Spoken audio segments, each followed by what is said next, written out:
المشاهدون الأكارم، أسعد الله مساءكم أينما كنتم بكل خير. نشرة الأخبار نقدمها لكم من تلفزيون دولة إريتريا، نستهلها بأبرز العناوين.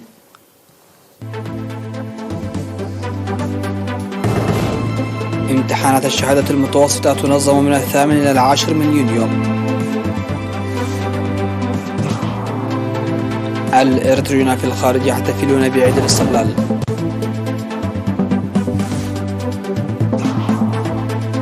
إصابة مواطن واحد بفيروس كورونا اليوم. مجلس التعاون الخليجي يرحب بنتائج الاجتماع الوزاري مع لافروف. أردوغان يلوح بشن عملية عسكرية شمال سوريا وبلينكن يحذر. والدنماركيون يؤيدون انضمام بلادهم إلى السياسة الدفاعية الأوروبية. أهلا بكم إلى تفاصيل النشرة.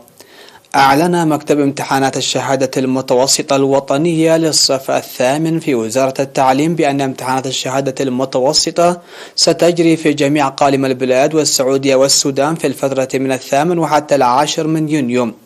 وأوضح مسؤول المكتب السيدة هبتيف السها أن الامتحانات ستجري في 430 نقطة، بينها 397 مدرسة في 5 مواد هي الرياضيات واللغة الإنجليزية والتعليم الاجتماعي والتربية الوطنية والعلوم.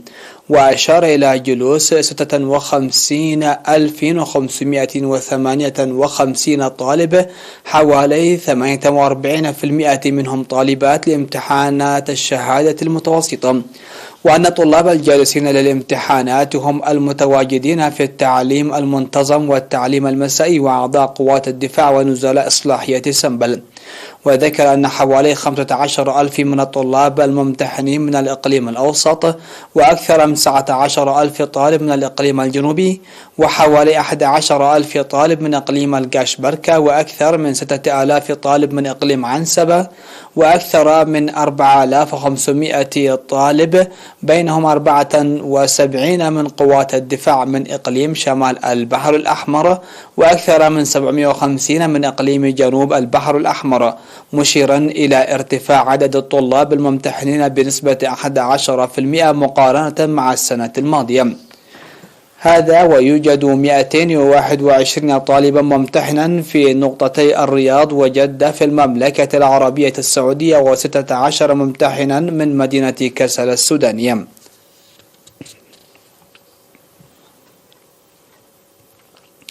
احتفل الإريتريون المقيمون في واشنطن الأمريكية وضواحيها بعيد الاستقلال.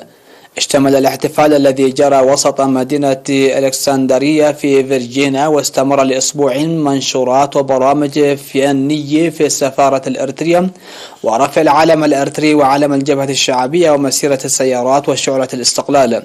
جرى يوم 25 من مايو حفلا مصحوبا بالأنشطة الرياضية بمشاركة 5,000 طفل وشاب وآباء، وحفل رسمي يوم 29 من مايو بحضور أكثر من 2,500 مواطن وأكثر من 50 من المدعوين من السفراء والدبلوماسيين ومسؤولو المؤسسات وأصدقاء إريتريا الأجانب.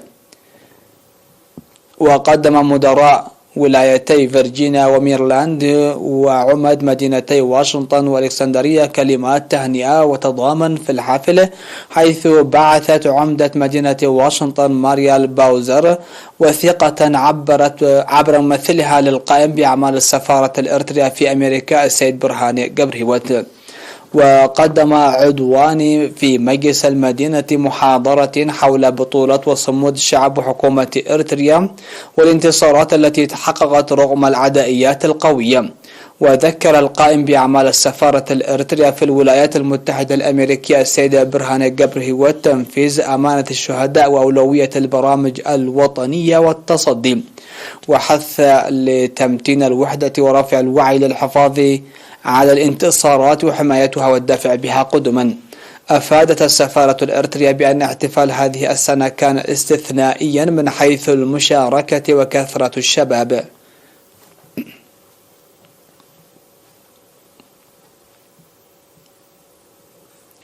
أوضح المدير العام لقسم الخدمات الاجتماعية في الإقليم الأوسط العقيد قبرهنس ولد قرقيس أوضح تنفيذ أعمال فعالة لتوسيع وتطوير الخدمات الاجتماعية، وذكر بأن عدد المدارس كان في الإقليم عام 1991 85 مدرسة فقط، وصلت حاليا لأكثر من 300 مدرسة، وارتفاع عدد الطلاب من 1000 لأكثر من 147 ألف طالب. وحول الخدمات الصحية كانت 14 مؤسسة صحية عموما، ووصل عددها حاليا 36 مؤسسة صحية تشمل مستشفى مرجعي و3 مستشفيات عمومية و6 مراكز صحية و26 عيادة، وارتفاع كبير في القدرات المهنية والمعدات الطبية والأدوية.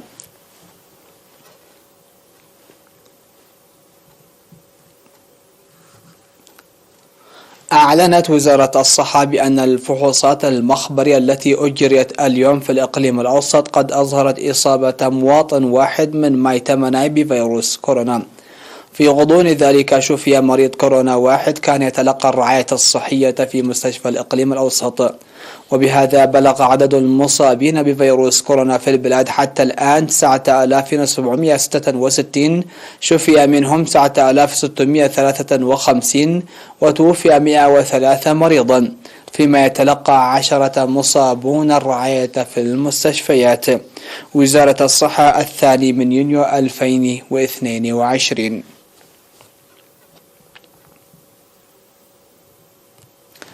أقيمت في مديرية مصاوع يوم 31 من مايو المنصرم لجنة لرعاية الأمومة والطفولة تنشط حول أوضاع الحوامل في المؤسسات الصحية، وكذلك خفض وفيات الأمهات والأطفال.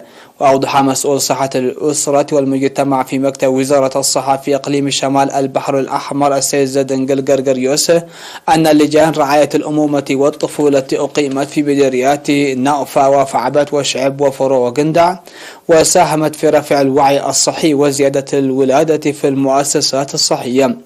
وذكر مسؤول الإنجاب الصحي السيد موسى نور حسين بأن نزيف الدم وضغط الدم العالي وعسر الولادة والالتهاب وغيره من أسباب وفيات الأمهات اللاتي لا يلدن في المؤسسات الصحية، وشدد على ضرورة القيام بالتوعية اللازمة لاستخدام غرف انتظار الحوامل والاستفادة الجيدة من المؤسسات الصحية والنظافة الشخصية والبيئية.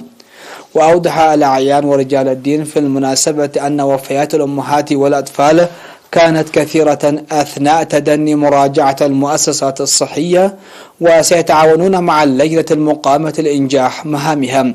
وقال المدير التنفيذي لإدارة مدينة مصوعة سيد تولدي السفازجي أن تدني الوعي وسوء الطرق يسببان مصاعب كبيرة للحوامل في المناطق البعيدة، مؤكدا على تعاون إدارة المدينة مع اللجان الصحية والطوعيين الصحيين في القرى للدفع ببرامج رعاية الأمومة والطفولة.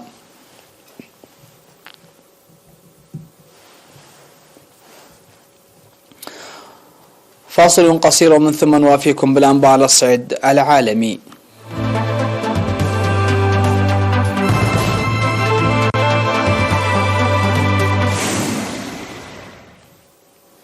أهلا بكم على الصعيد العالمي. رحب مجلس التعاون الخليجي بنتائج الاجتماع الوزاري المشترك الذي عقد مع وزير الخارجية الروسي سيرجي لافروف، ونوه المجلس باستمرار الحوار مع روسيا الاتحادية من خلال مذكرة التفاهم الموقعة في نوفمبر 2011.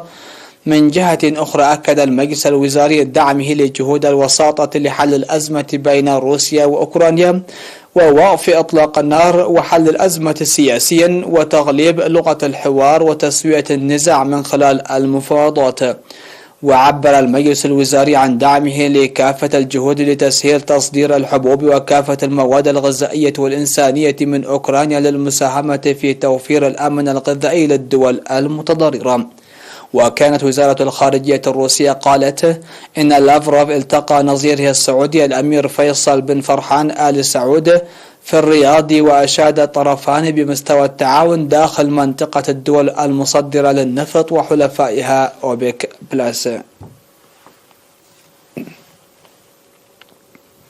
جدد الرئيس التركي رجب طيب أردوغان أمام برلمان بلاده تهديده بشن عملية عسكرية على بلدتين في شمال سوريا تستهدف مقاتلين أكرادا تعتبرهم أنقرة إرهابيون.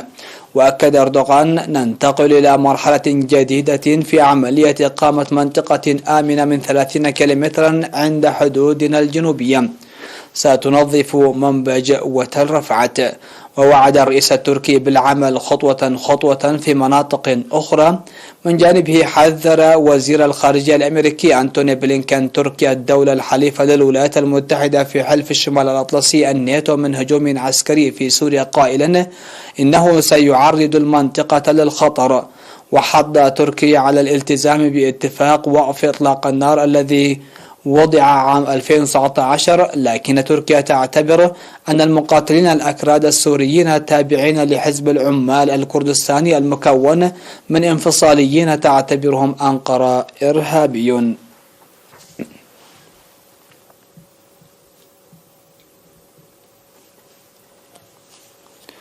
أظهرت نتائج فرز 97% من الأصوات في الاستفتاء العام الذي أجري في الدنمارك أن غالبية ساحقة من الناخبين بلغت نسبتها 67% صوتت لصالح انضمام البلاد إلى السياسة الدفاعية للاتحاد الأوروبي. ورحب كل من رئيس المجلس الأوروبي شارل ميشيل ورئيسة المفوضية الأوروبية فون دير لاين بنتيجة الاستفتاء في الدنمارك. وكان من المرجح فوز مؤيدي الانضمام في الاستفتاء الذي دعا إليه 4.3 ملايين ناخب، فيما أظهرت نتائج آخر استطلاع للرأي أن أكثر من 65% منهم مع انضمام بلادهم إلى هذه السياسة. وكانت الدنمارك الدولة العضو في الاتحاد الأوروبي منذ 1973، سجلت أول تشكيك بالوحدة الأوروبية عبر رفضها عام 1992 معاهدة ماستريخت بغالبية 50.7% من الأصوات، وهو أمر لم يكن قد حصل سابقا.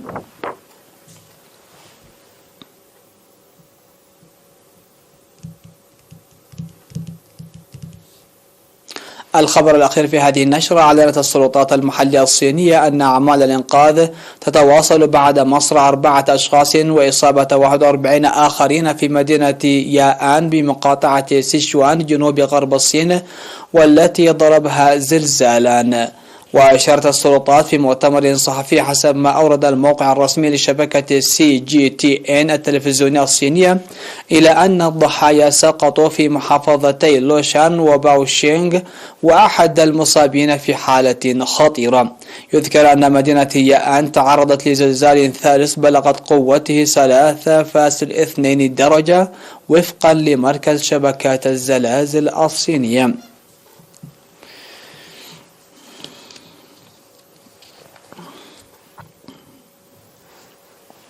نهاية النشرة، إليكم أهم ما جاء فيها.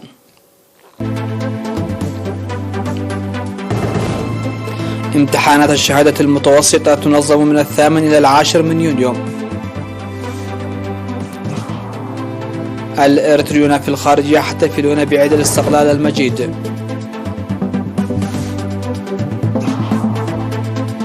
إصابة مواطن واحد بفيروس كورونا اليوم. مجلس التعاون الخليجي يرحب بنتائج الاجتماع الوزاري مع لافروف. أردوغان يلوح بشن عملية عسكرية شمال سوريا وبلينكن يحذر. والدنماركيون يؤيدون انضمام بلادهم إلى السياسة الدفاعية الأوروبية.